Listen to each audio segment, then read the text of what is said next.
Hi ஒரு friends, கடாயில் எண்ணெய் இன்னைக்கு விட்டுட்டு ராஜ்மா குருமா எப்படி செய்யலான்னு பார்க்கலாம் வாங்க. பட்டை, கிராம்பு, பிரியாணி இலை,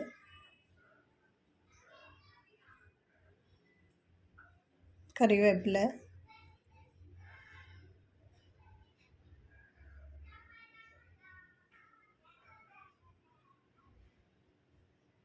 கட் பண்ண வெங்காயம்,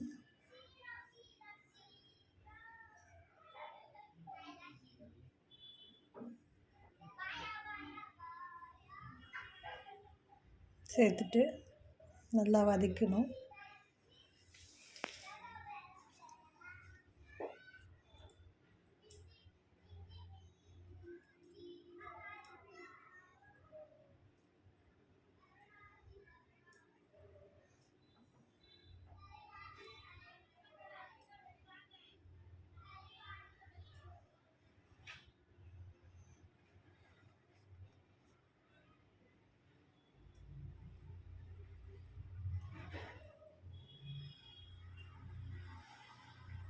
நல்லா வெங்காயம் வதங்கின அப்புறம் தக்காளி சேர்த்துக்கணும்.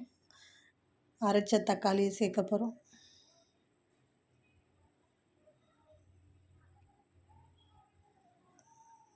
அரைச்ச தக்காளி இதை சேர்த்துட்டதுக்கப்புறம் திரும்ப இதை நல்லா வதக்கணும்.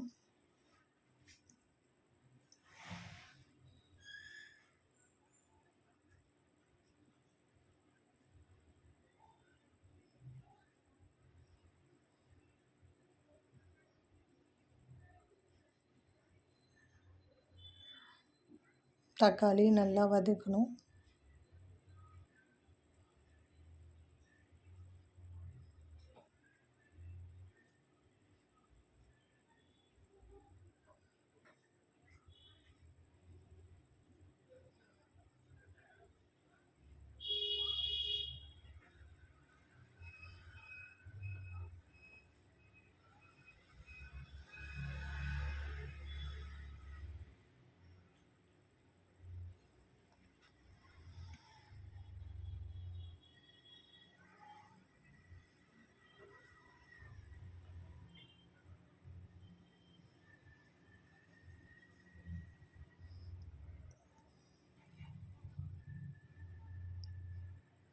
தக்காளி வதங்கின அப்புறம் வேக வச்ச உருளைக்கிழங்கு, ராஜ்மா கொட்டை சேர்த்துட்டு மிக்ஸ் பண்ணிவிட்டு தேவையான அளவு மிளகாய்த்தூள், உப்பு சேர்த்துக்கணும்.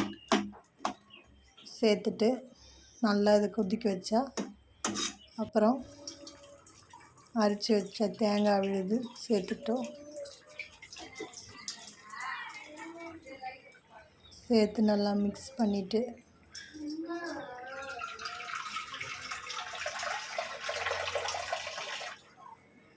கொதிக்க வைக்கணும்.